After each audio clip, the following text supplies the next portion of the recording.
Hello friends, आज मैं भक्ति काल में आप लोगों के लिए अगला वीडियो लेकर आई हूँ। इसमें आज हम गुरु नानक पर चर्चा करेंगे कि गुरु नानक से आपके कौन कौन से प्रश्न इम्पोर्टेंट पेपर में अभी तक पूछे गए हैं और आगे भी आपको परीक्षाओं में मिल सकते हैं। तो गुरु नानक देव, इनका जो जन्म स्थान था वो स्थान तलवंडी, जिला लाहौर, ननकाना साहिब था।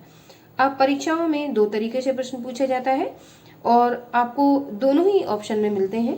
तो आपको जिला लाहौर, ननकाना साहिब ये निशान लगाना है।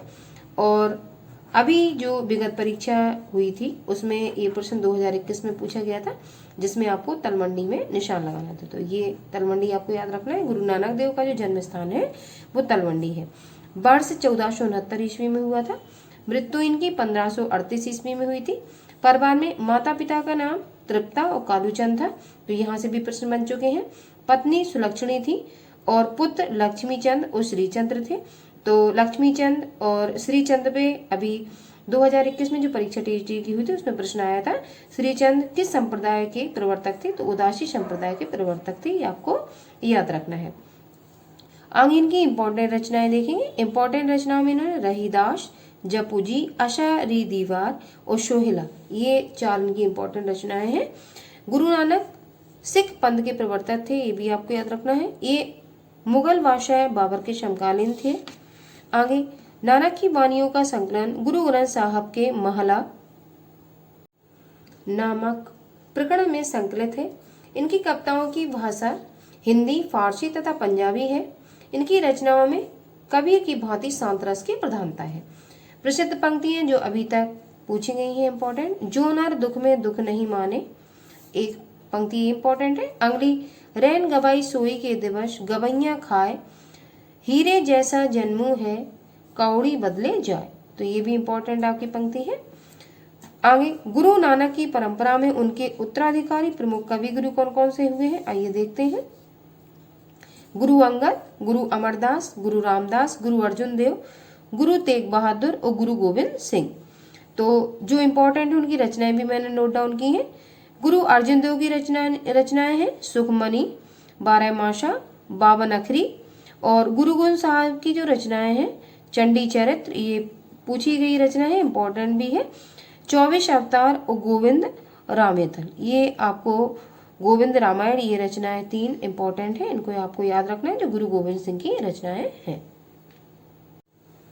टिप्पणी, नानक देव की रचनाओं को एकत्रित करने का श्रेय गुरु अंगद को है, जबकि गुरु ग्रंथ साहब में उनका प्रस्तुति का श्रेय गुरु अर्जुन देव को है। ये दोनों शिष्य थे उनके। गुरु ग्रंथ साहिब में गुरु अर्जुन देव ने 6000 पद संकलित किए हैं। अब अगले जो राइटर हैं दादू दयाल, उन पर देखेंगे।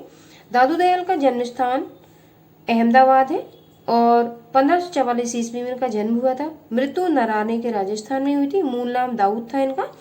परिवार में गरीबदास और मिस्कीदास, दो इनके ये परिवार के सदस्य थे। और इनका परिवर्तित जो संप्रदाय है उसको हम दादू पंथ नाम से जानते हैं। इनके 52 शिष्य थे, जिनमें प्रमुख हैं रज्जब, सुंदरदास, जनगोपाल, जगजीवन दास, संतदास एवं जगन्नाथ दास। दादू की रचनाओं का संग्रह उनके दो प्रमुख शिष्यों संतदास और जगन्नाथ ने हरे वाणी शीर्षक से तथा रज्जब ने दादू की रचनाओं का संकलन अंगबधु शीर्षक से प्रस्तुत किया। तो आपको याद रखना है, हरे वाणी शीर्षक से रज्जब ने संकलित किया है और दादू की रचनाओं का संकलन अंगबधु शीर्षक से जो किया है वो रज्जब ने किया है। और जो जगन्नाथ दास प्रमुख शिष्यों में संतदास जगन्नाथ दास ने हरे वाणी शीर्षक से इनका संकलन किया है। तो आपको जो इनके शिष्य उनके नाम याद रखना है कि किस शिष्य ने किस शीर्षक में इनके जो ग्रंथ थे या रचनाएं थी उनको संकलित किया था। अब प्रमुख पंक्तियां देखेंगे। निर्गुण ब्रह्मा कियो समाधु, तब चले कबीर साधु। अगली पंक्ति है, अपना मस्तक काट के वीर हुआ कबीरा। तीसरा, आपा मेटे हरि भजे, तन मन तजे विकारा, निवेरी सब जीव सो दादू अहमत शारा। ये आपको पंक्तियां याद रखनी है। अब अगले जो राइटर है वो मलुकदास है। मलुकदास का जन्म स्थान 1574 ईस्वी में हुआ था और स्थान था इलाहाबाद जिले के कड़ा गांव में। मृत्यु 1662 ईस्वी में हुई थी। और जो सुंदरलाल खत्री थे, ठीक है, वो इनके पिताजी थे। गुरु मुरार स्वामी थे और इनकी रचनाएं ज्ञानबोध और रत्नखान थी। इनकी रचनाएं फिर से देखेंगे, ज्ञान बोध, रत्न खान, भक्ति, वच्छावली, भक्ति विवेक, 12 खड़ी, राम अवतार, लीला, ब्रजलीला, ध्रुव चरित, सुख सागर, पुरुष विलास, अलखवाणी, इनकी इंपॉर्टेंट रचनाएं हैं। नोट, मूल पंथ के प्रवर्तक मलुकदास माने जाते हैं। इन्होंने अपनी रचनाओं में अवधी और ब्रजभाषा दोनों का प्रयोग किया है। प्रस्तुत पंक्तियां देखेंगे जो प्रसिद्ध पंक्तियों के अंतर्गत आएंगी। अजगर करे न चाकरी, पंछी करे न काम, दास मलुका कह गए सबके दाता राम। दूसरी, माला जपो न कर, जपो जिभ्या कहो न राम, सुमरन मेरा हरि करे मैं पाया विश्राम। तो ये 2 इंपॉर्टेंट इनकी रचनाएं थी जो मैंने नोट डाउन की। इसके बाद में अगले जो राइटर होंगे सुंदरदास, उस पर अगले वीडियो में चर्चा करूंगी। आप इंपॉर्टेंट क्विक रिवीजन के हिसाब से इन टॉपिक को रिवाइज कर सकते हैं, जिससे आने वाली जो परीक्षाएं हैं, जैसे चयन आयोग आपका बन चुका है और परीक्षाएं जो पिछले सत्र के बच्चे फॉर्म डाले हुए हैं, कभी भी परीक्षाओं का कार्यक्रम जारी हो सकता है। इसलिए अगर हम तैयारी को आधार देते जाएंगे तो अगर परीक्षा का टाइम निकट भी होगा तो हमें कोई परेशानी नहीं होगा। और नए बच्चे अपनी तैयारी को आधार देने के लिए अभी से पढ़ाई करेंगे, क्योंकि चयन बोर्ड ने अपना जो शेड्यूल था वो जारी कर दिया है।